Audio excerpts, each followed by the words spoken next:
Hi, everybody. Nice to meet everybody on the DevDays Europe. My name is Valentin Kononov, so let me share my presentation, and I will start by about myself. Give me a second. Okay, so I hope you see my presentation, and please don't hesitate to ask any questions in line to the Q&A section. So feel free to jump there with any questions. And now, but right after I complete my talk, I will shut down.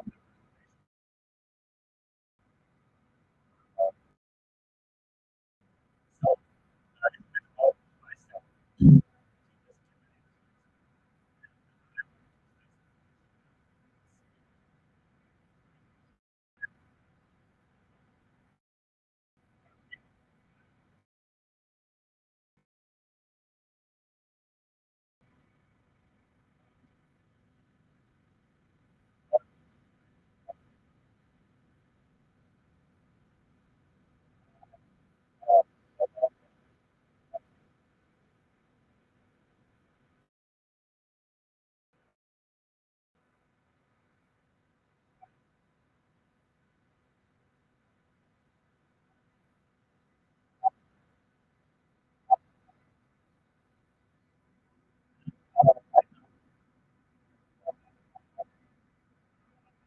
The research and development center in Minsk, but basically it's a company based in San Francisco, and we're doing a lot of interesting stuff in mapping and navigation. And it's very cool that we're using OSM data, but improve it. So we have a bunch of people who are reviewing the changes and to prevent the collisions, to prevent the the vulnerabilities, the fraud, and stuff like that. Additional annotation of the maps and improvement of the map. So really nice and cool company. Check it out. So basically, the whole talk and the whole thing I want to talk about today, a little bit of my career and my attitude and understanding of the programming paradigm. So I started as a C# developer in the very beginning. Developer, and I had that compilation paradigm in mind for me to switch to the web development later. The last 3-4 years of my programming career. So that's why these ideas, and the whole purpose of this talk is just to make a thing, write the code and what happens to the code. That's it. But hopefully it will be helpful in some sense. And we'll start with some questions. So if you attended this call, I expect the name, you have some understanding of, about the JavaScript or TypeScript, or you are using the TypeScript or JavaScript. So I would the comments in Q&A section TypeScript and not JavaScript, or vice versa. So what is your preferable stuff and why? And during this talk, I will tell about my stuff. And another question, which is really interesting, especially, it's really cool to talk with people about that in the real life situation. But still, write to Q&A section. What other languages do you use? Not just know, but use on a daily times. Yeah. So for me, it's apart from the TypeScript and JavaScript, I'm using SQL, obviously, and the Go language. Really rare at the moment, unfortunately, but use it for a while. And the last one, the last question, what makes you feel safe and comfortable when you are doing when you created some function, when you write it down, and when you get this feeling, okay, so what triggers that feeling for you? Think about it, and maybe either now or later, write something up in the Q&A section. So we cannot talk about the JavaScript stuff as a whole thing without remembering the founder of JavaScript, because I really like digging into some history, important persons who influenced the history of our industry, of the programming in general. And the JavaScript was founded in 1995, and it was created by Brendan Eich as a part of Netscape Navigator, and so the whole idea was to create some language which will be really easy to use and be easy to understand by everybody. By the time we already had Java, and people used it, but it was engineering language. And we already had HTML, some initial things for the web. And people something light and fast to HTML, so maybe even designers or people like that. So that's why JavaScript was created. Later, it became that this saying is actually true. Underestimated, become the most popular program. That's because of simplicity. And the first concept of JavaScript was created in like 3 weeks or something like that, very fast. And that was some initial concepts that led to the core nature of still experience right now. So even after we have a lot of generations of JavaScript and ECMAScript, we still have these funny things, like the mathematical operation can be performed between different types, like string and number, and the result will be sometimes correct, sometimes not correct, depending on the particular situation. So I guess everybody remembers that give me 2 books, JS for Dummies, 9 for each. Okay, you owe me 99. And this is how the whole JavaScript stuff, the whole JavaScript engine works. So because there is strict typed system when it runs, yeah. And this all make me. Valentin, hi. Yeah. Can you hear me? Yes. We are watching your talk, and you are lagging, sometimes like freezing, and then the whole voice starts to roll over very, very fast. Is it possible that you would close any programs and any windows that are not necessary that might be? I already did, but I will go to another internet connection just in a second. Okay? Okay. Yeah, just give me a sec. I will switch it. Yes, thanks. Let you know in case of any more issues. Thank you. Yeah, give me a sec, please.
Valentin, are you here?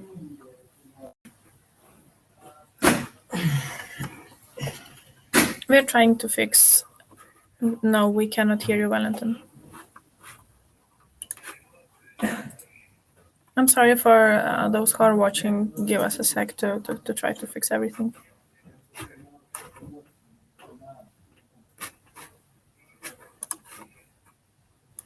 What about now? Can you hear me? Yeah, I can hear you. Okay, let's just try to proceed. I switch over the mobile phone, so sometimes the internet connection is not stable. So do you see the presentation right now? Yes. Cool. Sorry for that. Sometimes it happens in this place. So basically, the whole purpose of while I'm talking about that was that when I actually started to work with the web development and with JavaScript, it was very complicated for me because I previously worked with C# and stuff, and I so missed the compilation thing. But later, I started to work with the TypeScript, which, as you know, the kind of superset of the JavaScript, but it is object-oriented. It has the typing ecosystem, which is strongly typed and statically strongly typed, and it gives you the compilation step. So whatever you do, you can basically check that everything is fine, and at least the things you pass to the function or the classes or stuff are correct. And this gave me the pretty good feeling that, okay, I'm doing something right, and I can proceed with doing it and with the further testing without worries of the little things like, did I miss the argument type or something like that? So did I spell the name of variable correctly? Yeah, of course, there is an IDE stuff, the web storm, and so on and so forth. But the compilation stuff is a huge thing. And we should thank for it for another really important guy in our history, which is Anders Helzberg, because he is the founder of the TypeScript as a part of Microsoft. And the cool thing is that before that, he created the C#. And before that, he created another game changer, Delphi. And before that, the Turbo Pascal for Borland company. So very interesting guy in the whole history of the programming stuff. But that TypeScript wouldn't be a programming language if it would not be able to break to break something with it. And there is a backdoor, as you might know. And the name for the backdoor in TypeScript is any. So basically, if you use TypeScript, but you use any, you're basically not using the TypeScript at all, because you say, like, I don't care about all these types and compilations. I just I will use it straightforward. So let's take a look on a really small example. Imagine you have some function, and you initiate the object with like a movie with the name Game of Thrones, and you need to pass it to some other code to show it somewhere in the UI. And then, so everything is fine, basically. You tested it, it's cool, it's working, but there is any.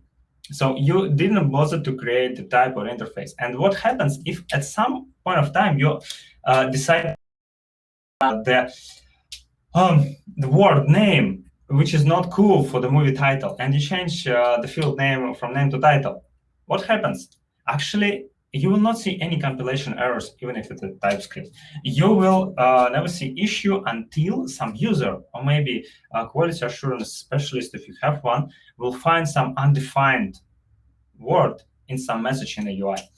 And it is so easy to prevent it just by adding an interface and using this interface in all the functions. So by not using any. If you change something, you will see the compilation issue. So compiler over TypeScript will tell you, okay, look, you changed something and there is no more this property name. It doesn't exist in an interface. So consider fixing your code before you roll it out to production. It's incredibly cool. And I really try to encourage you guys to get rid of any and use the types wherever you want. Because I showed you previously all these jokes from the JavaScript. It is true for the TypeScript in case you're using any. So you can get the same unexpected result if you use any. So how to prevent? Yeah, because we're all kind of a little bit lazy guys, because that's why we're in this industry in the programming. And there are a couple of really simple things how to prevent using any. So first of all, you can use no implicit any flag in your TS config. So basically to tell compiler, okay, no implicit any, no more. And apart from that, there is a linters like eslint, which is pretty popular and common right now. TS-lint nearly died, so everybody used eslint. And there is no explicit any rule in eslint. So please use it. We will get back to the linting rules a little bit later. But if you are a pretty experienced user of experienced programmer in JavaScript and TypeScript, you would say that any is not the one bad guy here, because you also can use the thing like literal property access for some flexibility, yeah? And in this case, if you try to access the property by string name, there is also no checks, no static checks of the compiler. And if you misspell the name of a property, again, you will not see any issues in a compilation, but they will be undefined somewhere. So TypeScript helps you to prevent that, because you can have the verification step that a string you provide into function is actual name of some field. And you just can use key of and then name of an interface of a class. And if you will pass the wrong string, which is not the actual name, you will see the compiler error, the compilation step error. So again, please think about it and use it whenever you want to have the flexibility of not passing the actual field by instead the name of a field. So try to make it a little bit safer here. And the last one, maybe not last one, but another one thing which I faced in the couple of recent projects is related to yield. So it's a little bit rare thing. Not everybody knows and uses the generator functions and yield operators. But you should know that if you are using it in a straightforward way, without the typings, you should expect that it is treated like an any. So in the same function, you can yield different values of a different type. So you can basically, on each iteration, you can return the values of a different type. So it will be OK for the compiler and for the executing code. But in fact, it's wrong for the business logic. So to prevent that, there is a really simple step. Again, you can just specify the type of a returning function. And if you specify that this asterisk function should return the generator, and the value of the generator, which is returned the first argument, is, for example, number in this case, you will end up having the compilation issues if you will try to yield something unexpected, like here. The first one, which is number, is OK, but am as a string is not OK, because we expect a number to be yielded. This is very significant stuff, actually, because unfortunately, there is no big chance that if you're using yields, that you really remember that you should set up the return type for this function and stuff. So that's why try to use the eslint to make sure that you do not forget the return to specify the return type. And basically, it's just a rule of thumb. If you specify the return type of a function, it's really cool to read the code and to receive the expected result. And the last one thing, it's available only in certain versions of TypeScript after 3.6. Which is not a big problem because 4.3 is already out there, so you can use it.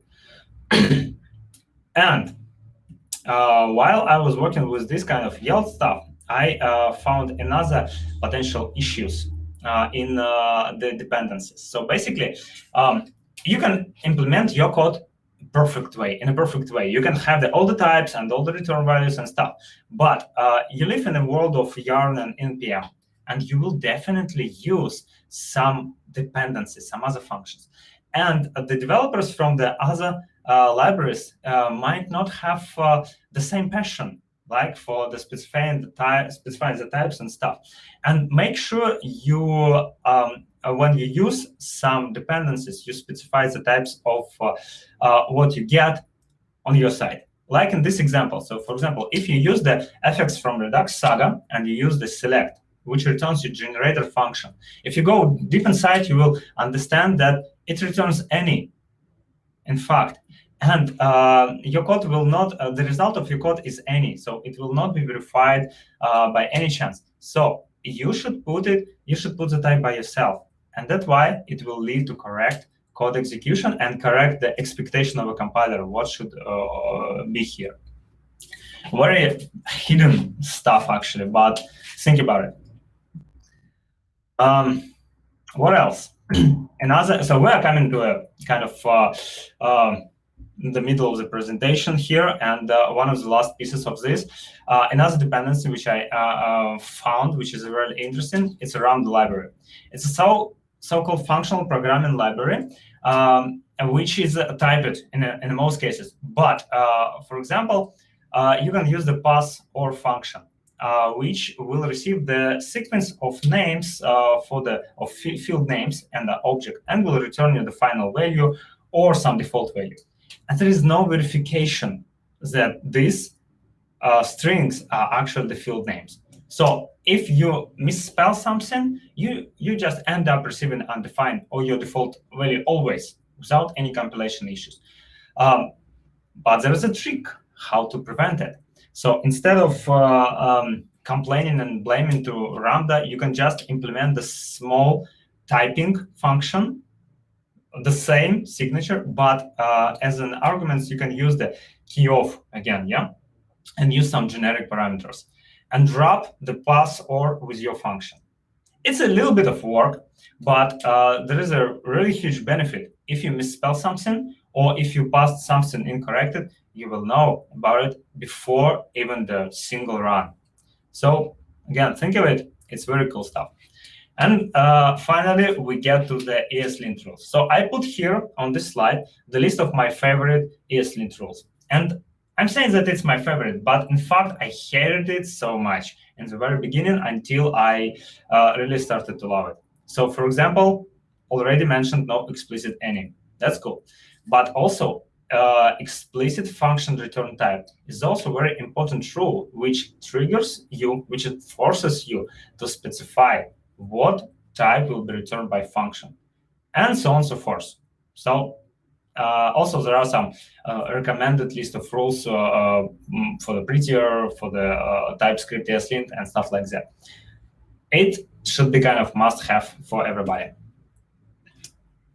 Okay, we discussed the list of potential issues, how we can break what we have in our nice and perfect TypeScript code. So just to sum up, we talked about the any, we talked about the literal property access,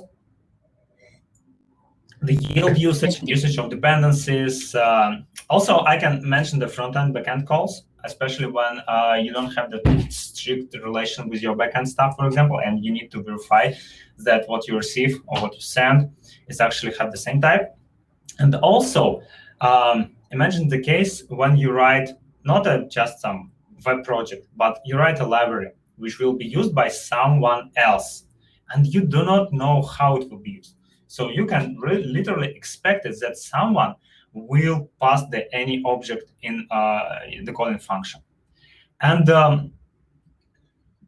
in your tests, this function will work fine. So for example, I implemented the sample service with multiply function, receives 2 numbers, everything is perfect. And if I try to mess up with the argument type, I have the compilation error. But if someone who calls it wrap it with any, there will be no issue at all until result. And that's why you see the JavaScript code. So after you implement this in a TypeScript and you compiled it into JavaScript, you see that all the types are gone. You don't have it anymore. And there is no chance that something will be verified. It's just a pure execution. So all this nice stuff happening only on the step of a TypeScript. So when you create your static code. So it's like static code analysis, which is cool. But in some places, as I was thinking, it might not be enough. Is there any solutions to this issue? Of course, I'm not talking about the 100% code, but some certain cases when you need to make sure that your code is called correctly. So, of course, you can validate. In case of a backend, it's must-have. So you should have the validation for all the requests. Of course, you can write a test, but again, it will not prevent it from outer usage somehow. And you can just add the special checks for some important cases, like here. You know, even in a JavaScript, you can use the type of keyword to receive the type of the argument, type of the variable. And it has some limitations, but basically you can compare it with what you expect, like in this case, yeah? So I'm expecting a number, and if type of what I received is not a number, I can throw an error. Okay, that works, but I'm lazy. I'm too lazy to write these checks everywhere. So can it be done so simple that everybody, even my pet, can use it? And in fact, there is an idea. There is an idea to implement some so-called decorator.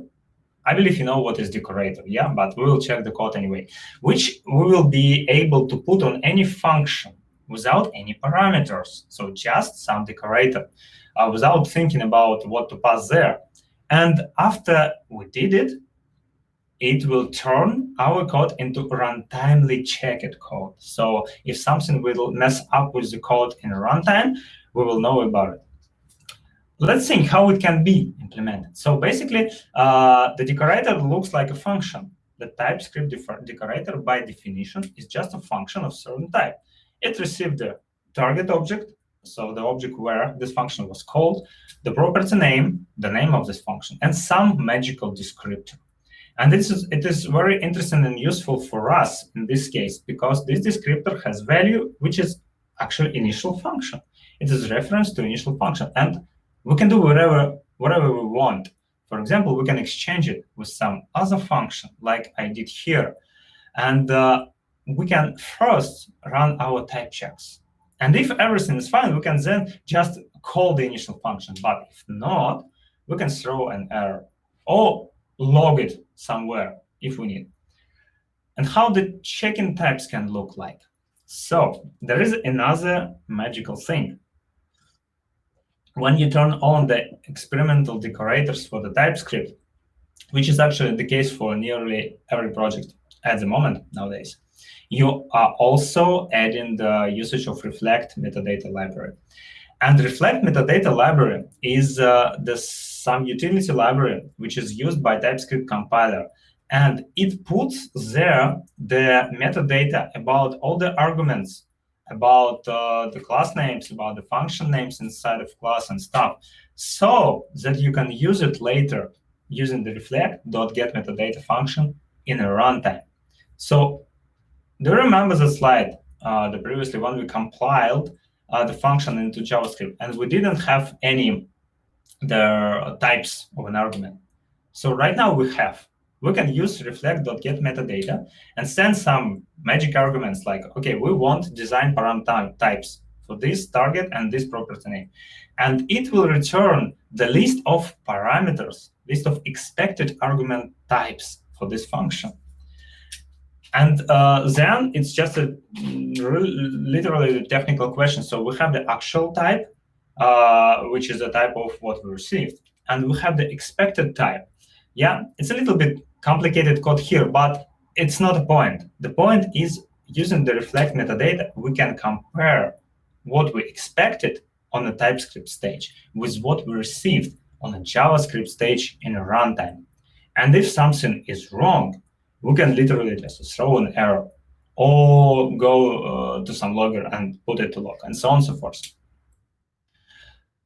So the usage is pretty simple, and as I mentioned, and the compiled to the JavaScript code will look like this. So you see that the JavaScript will actually call the function decorate, and will pass there all the argument, all the needed metadata, so that we can use it later in a runtime. It's pretty good and pretty awesome. To demonstrate the viability and feasibility of this idea, I have implemented it as a small NPM package. So the purpose of the whole talk is not to promote the package or something like that, but to demonstrate that it's actually possible to convert the TypeScript program into something more similar to the C# stuff with a runtime type checks on runtime. But of course, there are limitations. So is all about the reflect metadata.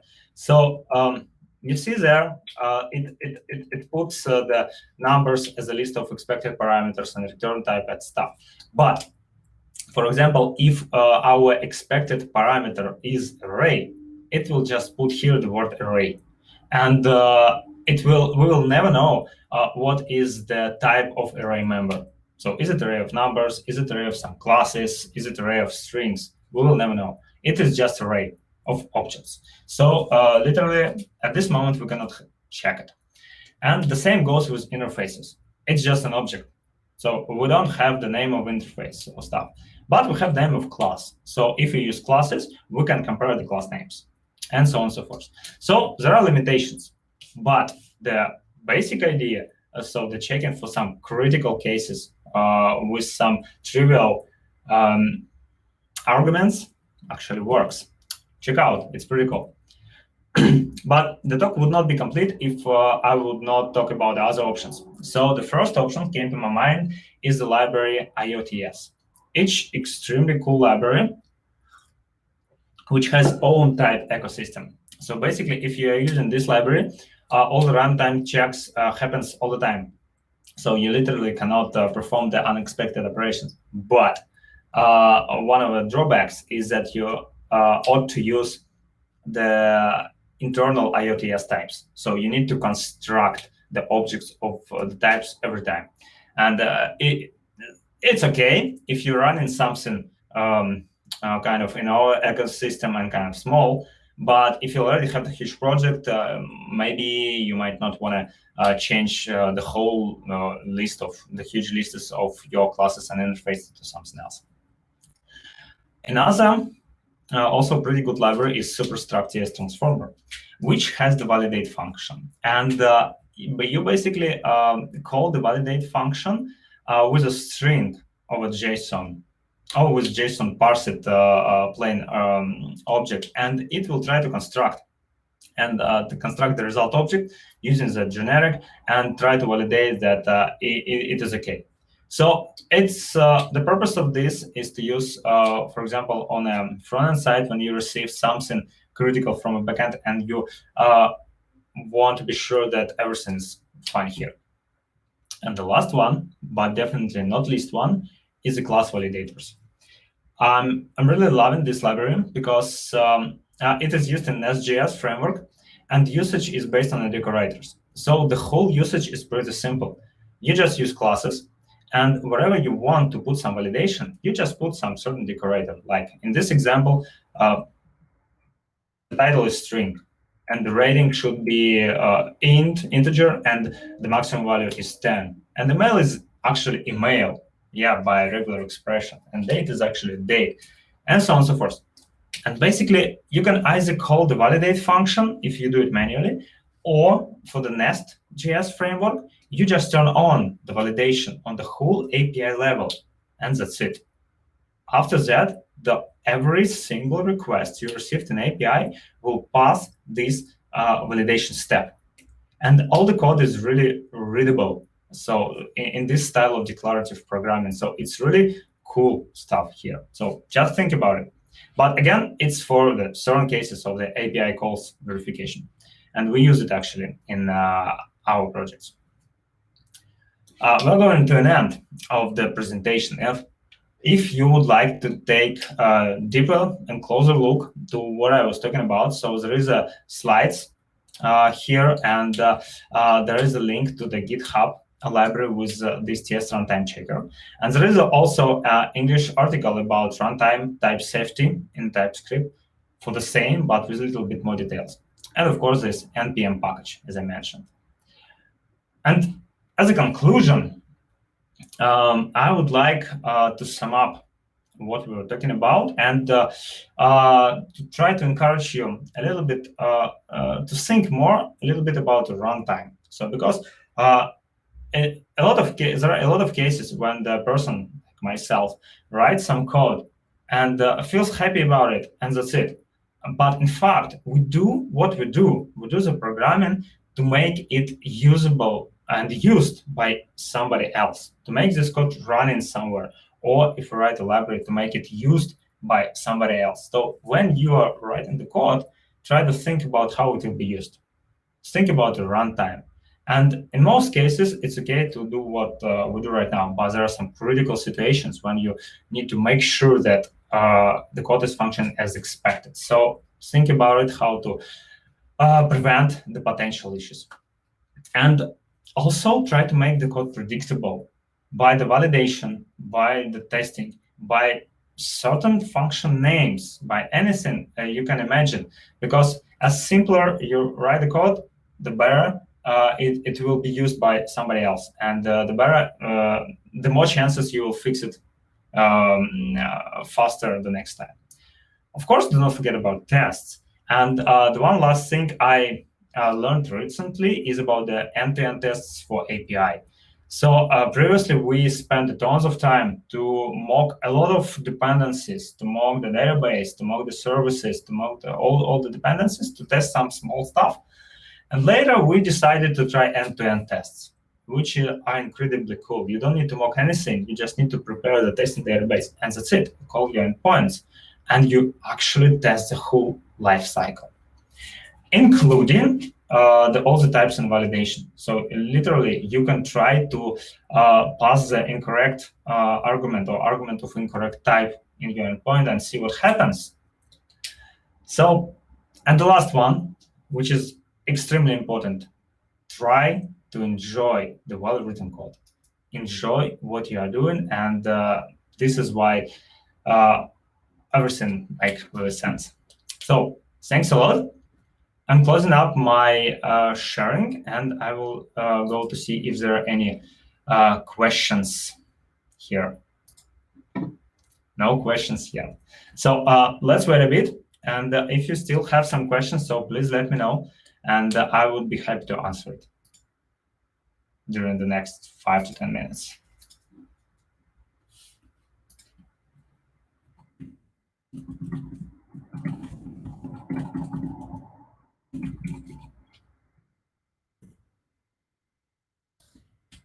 Again, everybody, I didn't receive any responses about what you use in terms of languages. What are the languages about apart from the TypeScript or JavaScript have you used? So if there are still anybody here, please let me know.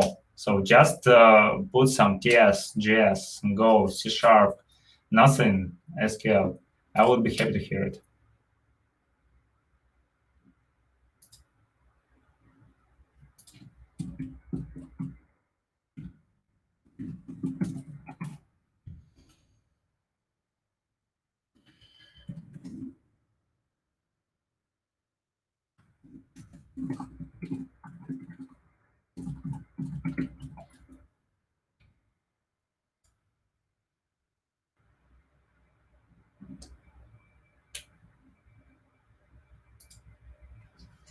Okay, we have one question. What is the cost of compilation from TypeScript to JavaScript? Actually, really good question. In some cases, the cost of compilation can be quite significant because if you have the big project and you have the tons of dependencies, it takes for a while, like from 1-2 seconds to maybe even 10-15 seconds. But the cool thing, it doesn't matter because you do it in advance before the runtime. So if you write the code in TypeScript for the backend, you do a compilation, and then you deliver your result in JavaScript to the server. So, and it will be run there. And if you do the front-end code, you're using the Webpack, which calls the TypeScript compiler and which combines the code, get rid of extra dependencies. And again, you do it in advance on, for example, on some Travis. So you don't actually care about this time. And end user will face just when it's running already from a JavaScript. So thank you, Andrei, for this question.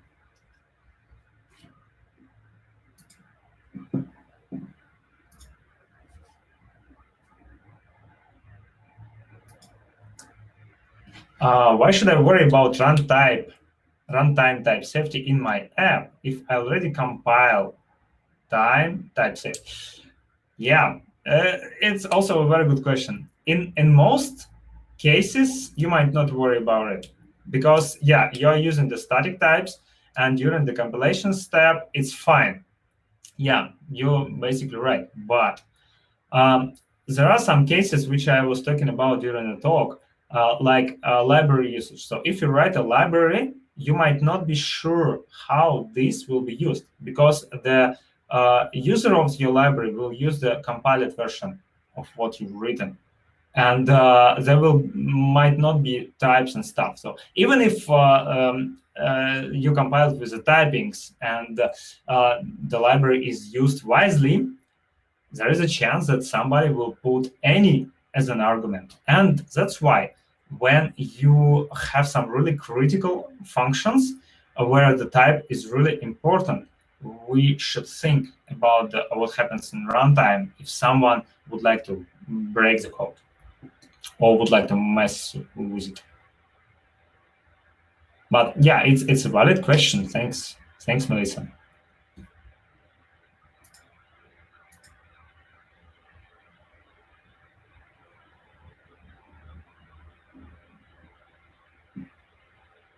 Any more questions? We still have 4 minutes. Guys, you're putting good questions, so just push with one more.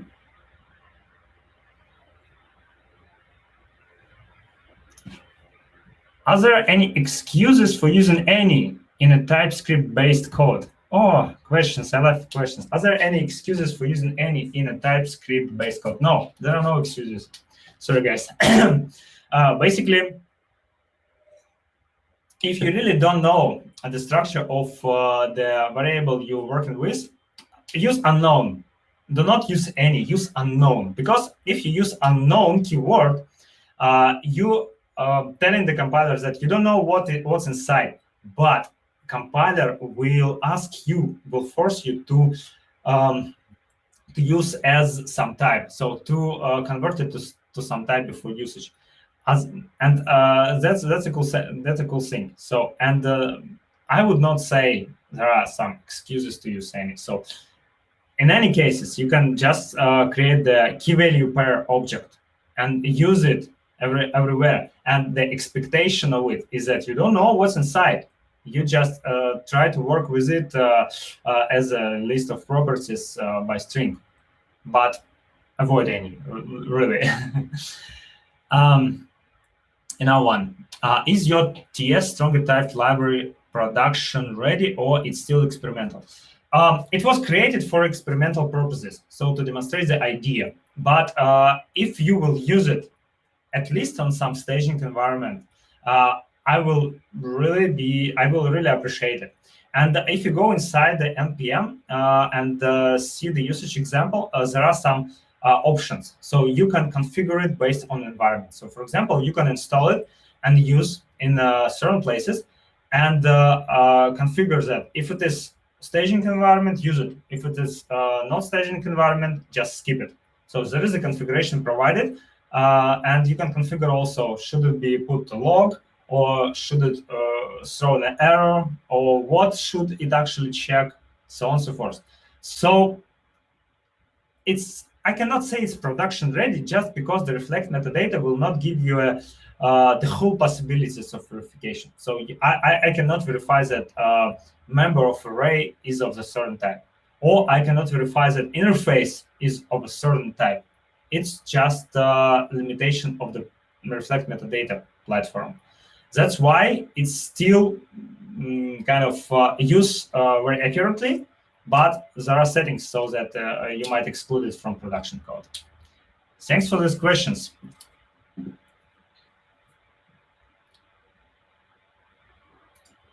And again, let me know if anybody will use it. Let me know. There are my contacts in npm and in GitHub. So I would be happy to fix something or to implement something additionally for this library. So guys, you are the really great audience, and thanks a lot for the cool questions. I will even screenshot a couple of them. And we are running out of time right now. So thanks a lot. I really enjoyed doing this session, and I really hope that you will think about the runtime stuff at least sometimes. So have a good rest of the conference. See you guys.